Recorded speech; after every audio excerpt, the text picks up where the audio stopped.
Sometimes it pays to look back in time a bit to learn what was to learn what we can do. What Price Glory is a TTRPG from the Paleomythic era of 1978, written by John Dankert and Jim Laufenbergen. What is What Price Glory, though? It's a D&D hack at its absolute core, and I mean early D&D, but things are a little bit weird from there. There's no setting anything beyond there is a land in which adventures occur, though. So let's make our basic naked homeless man who is going to be battling it out for supremacy. You'll have the most basic attributes available to you: strength, intelligence, wisdom, dexterity, mental resistance, charisma, and constitution, because you're going to quickly realize that we're trying to be a little realistic here. Then we're going to need our fatigue points and hits to kill. Both are 1d8 plus a con modifier, but these act as our HP in a way. Fatigue points are our over health, recovering very quickly, while hits to kill are our actual health. We'll then need to determine our various points. Melee points act as our actions in combat, thieving points lets us use thieving actions more efficiently, and then you have healing points, healing number, energy points, and special powers factoring into various kinds of magic. Because What Price Glory does something a little bit strange. You can actually kind of do whatever you want as long as you are doing it. Most of the game is actually divided into smaller mini games, one could say. Let's take combat for a little bit here. When you enter a tactical combat situation, you'll be navigating on a hex grid using melee points to pay for all of your actions. Being a naked homeless man isn't actually a joke. Being a naked homeless man is optimal to get as much MP as you physically can. Whenever you actually swing your sword, you roll a d20 and compare it to the weapon and armor class of the target. Let's take a light sword for example. I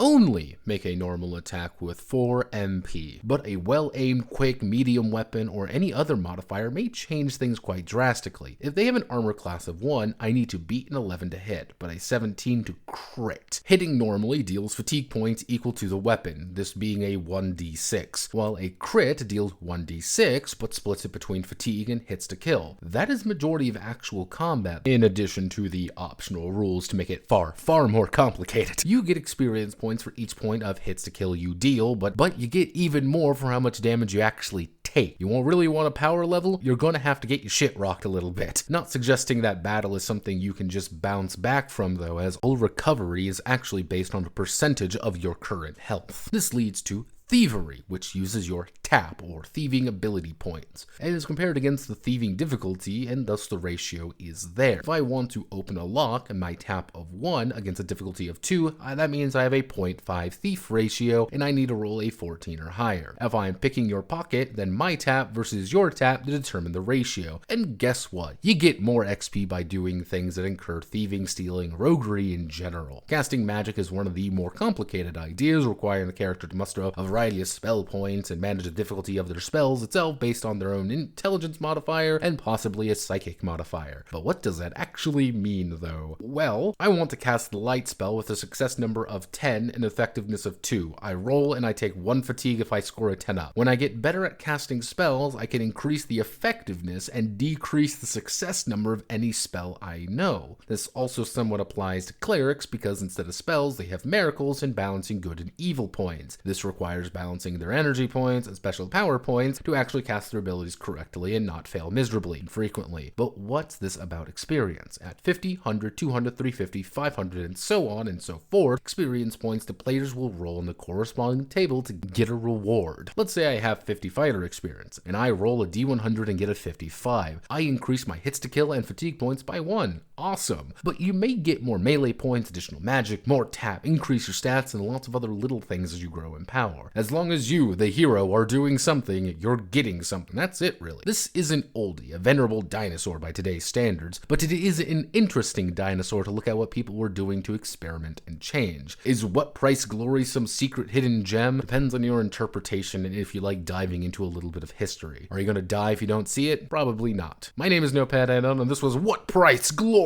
And if you like what I do here, feel free to like, comment, and subscribe, and many thanks to the patrons as always for their continued support. Godspeed, good luck, and glory awaits!